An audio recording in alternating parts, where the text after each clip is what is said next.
এই জাহান্নাম থেকে বাঁচার জন্য 5 ওয়াক্ত নামাজের পরে এই দোয়াটা বেশি বেশি আপনারা করবেন। আল্লাহুম্মা আজিরনা মিনান নার। সবাই বলেন আল্লাহুম্মা আজিরনা মিনান নার।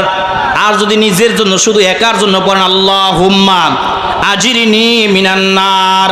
তো সব সময় আপনারা 5 ওয়াক্ত নামাজের পরে এই আমলটি করবেন, আল্লাহুম্মা আজিরনা মিনান নার। সবাই পড়েন আল্লাহুম্মা আজিরনা মিনান নার, আল্লাহুম্মা আজিরনা মিনান নার। এই আমলটা বেশি বেশি আপনারা করবেন।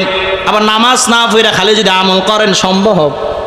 এখন যে যদি বলেন এরকম যে হুজুর বইলে গেছে খালি আমল করতে আল্লাহুম্মা আজিরনা মিনান নার, যে আল্লাহ জাহান্নাম থেকে আমাদেরকে বাঁচাও, তাহলে নামাজটা বাদ দিয়ে খালি এই দোয়াই করবেন নাকি?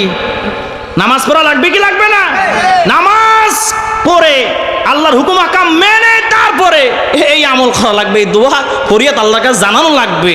এখন যদি কেউ বলে নামাজ দরকার নাই, খালি আমলই করব, নামাজ কালাম দরকার নাই, কালামা পড়ছি, একদিন আল্লাহ জান্নাতে নেবেই নেবে, এরম যদি হয়, এবার হাদিসও বলে মান ক্বালা লা ইলাহা ইল্লাল্লাহু মুহাম্মাদুর রাসূলুল্লাহ দাখালাল জান্নাহ। হাদিস বলে কালেমা একদিন পড়ছি মানে কোথায় যাবে?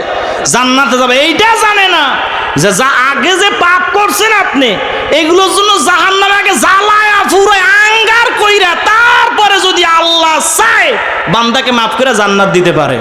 তারপরে এত সোজা না, ঠিক কিনা জোরে বলেন?